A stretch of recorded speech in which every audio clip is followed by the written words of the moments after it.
Well, here we go again, guys. We're going to have another Brittany Griner situation here on our hands as Russia has just arrested an American citizen, a Wall Street Journal reporter, arrested in Russia on spying charges. Of course, he's a journalist, right? But, Russia, they're just going to arrest any American that they can in Russia. As I've stated here before previously on our YouTube channel, don't go to Russia for any means necessary at all if you're an American.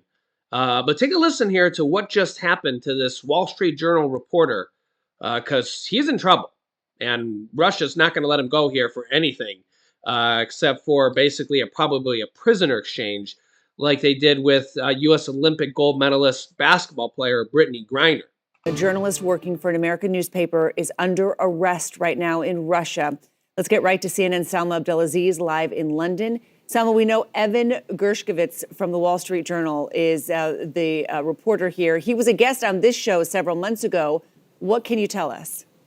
So this is just breaking, so forgive me because we're just getting new information in. But what we understand from Russian state media is that he was arrested on, quote, espionage, suspicion of espionage. I want you to read the statement from the FSB, the Federal Security Services, that was published in state media just a few moments ago. It reads, quote, the illegal activities of the correspondent of the Moscow bureau of the American newspaper, The Wall Street Journal, U.S. citizen Ivan Gershkovich, born in 1991, accredited to the Russian Foreign Ministry, suspected of espionage in the interest of the American government, have been suppressed. This is huge news, of course. We are talking about an American citizen who has now been arrested for what you can assume is doing his job, doing the job, the very important job of being a journalist, reporting the news on the ground. We understand that he was detained in a town on the eastern side of the Ural Mountains. The FSB statement that was published in state media goes on to say that he was trying to, quote, obtain secret information. Again, that's from the FSB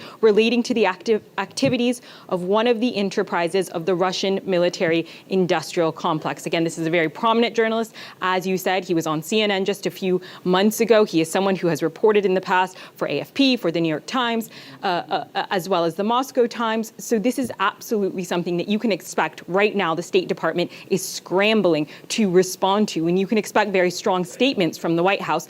A reminder here, if you remember at the very beginning of the conflict, at the beginning of Russia's invasion of Ukraine, Moscow put into place this rule, put into place this law that it said was to counter fake news, but that activists and media organizations simply saw as a censorship law. And it required journalists, even Western journalists, to use the language that Moscow uses, to not acknowledge that this is a war in Ukraine, but rather a special military operation, as President Putin has called it time and time again. So huge concern now that potentially around those reporting restrictions, what activists would actually call censorship restrictions put into place, that this American journalist has been detained. And again, you're going to expect U.S. officials now scrambling to find out the status, the safety of this journalist and trying to get that release, that condemnation as quickly as possible.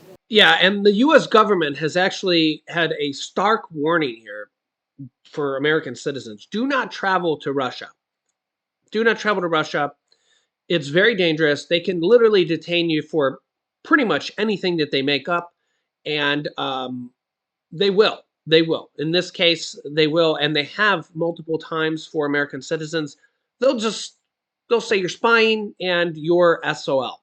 So again, I'll warn you guys and anybody that views my channel or can share this video with anybody you know, because there are people that travel over there. There's a lot of actual Russians and Ukrainians that are American citizens here and might go over there to visit family or visit, maybe they have a loved one or they've married somebody from over there. It's not probably a good time to go over there if you're an American citizen or anything along those lines, because we're not in good relations right now with the country of Russia. Okay, so take this as a warning that it's not a good time to travel over there. Meanwhile, according to a Ukrainian intelligence official, they're saying that the Kremlin is already searching for Vladimir Putin's replacement. Here's what they have to say here.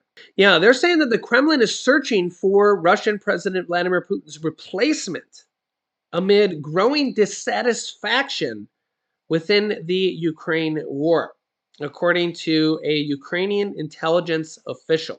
This is because, well, they assumed they were going to have a quick victory, and now it's been more than a year of combat, right? And Russia's invasion continues to stagnate. We just had the U.S. Army General Milley on the channel here. I'll link you to that video here in a moment. You can watch what he just said here. Andrei Yusov, a spokesperson for Ukraine's military intelligence directorate, said in recent remarks that the search comes as the, quote, circle around Putin is narrowing.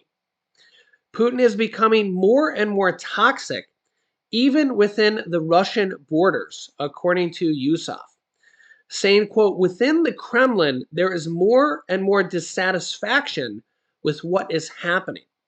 There is, quote, an increasingly gloomy understanding of the prospects, specifically the geopolitical catastrophe of the Putin regime. Thus, the search for Putin's successor is already underway. He added that Putin is no longer involved in selecting his eventual successor. Interesting. His remarks were first posted to Twitter and translated by Anton Gurashenko, an advisor to the Minister of Internal Affairs of Ukraine. Now, the thing is that if Russia does appoint Putin's successor and they pick Dmitry Medvedev, who was the previous president, actually the president in between Putin, in between Putin's terms, there was another president, Dmitry Medvedev, who's also serves as a very high-ranking official right now. He's basically like Putin 2.0. He says the exact same stuff.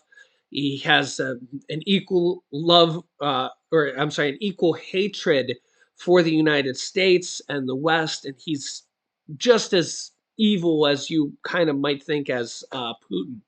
So if they appoint somebody like him, it's basically status quo for Russia, and nothing would change.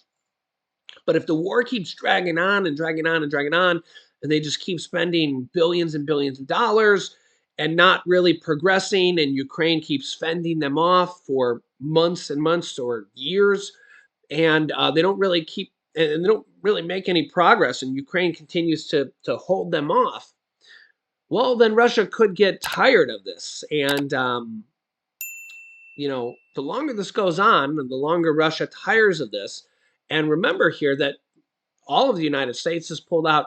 We've seen many, many other countries, pretty much all of NATO has pulled out and will not do business with Russia. Most of Europe now is not buying oil from Russia, gas from Russia. So think about the economic loss that Russia is now losing. Think about pretty much most, if not all, almost all businesses will not do business with Russia. You think about MasterCard, Visa, all the major US brands, McDonald's, Nike, et cetera, et cetera. They're not doing any business with the United States is not doing business with Russia and won't for many, many years.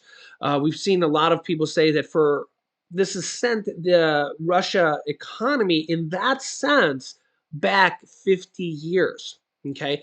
And they really can't trade with the United States and all these other countries as well. Okay. So, and even if like the war comes to an end, it's going to be many, many years until that comes back to fruition for them. So, and this is why I think is one of the reasons why they don't want to end the war without taking something in return, which they want land from Ukraine. Because if they don't take the land, if they don't win something, if they don't gain this land with all the resources in the land, maybe oil, and being able to tax those people, if they win the land, they're able to tax those people and gain something from it, right? And any resources that are in that land, they come out complete losers. They don't gain anything, right? So, You can let me know your thoughts here in the comments, but think about all the money they would have lost, and the lives they would have lost, and the soldiers they would have lost, and the face they would have lost, and how they look to the rest of the world here if they'd literally come out of this with nothing. Yeah. So I'll keep you up to date here, but at this point, this could go on for a while.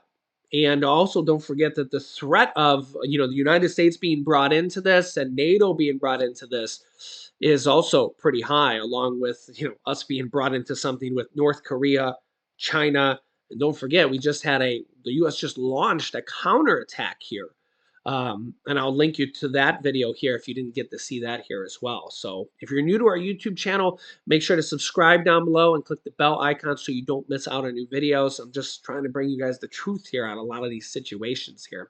So yeah, it's completely free to do so. And if you appreciate these videos, don't forget to hit the like button for us as well. Here's that video with the counterattack that the U.S. just launched here. And here's a video of Putin telling his people to prepare for nuclear survival.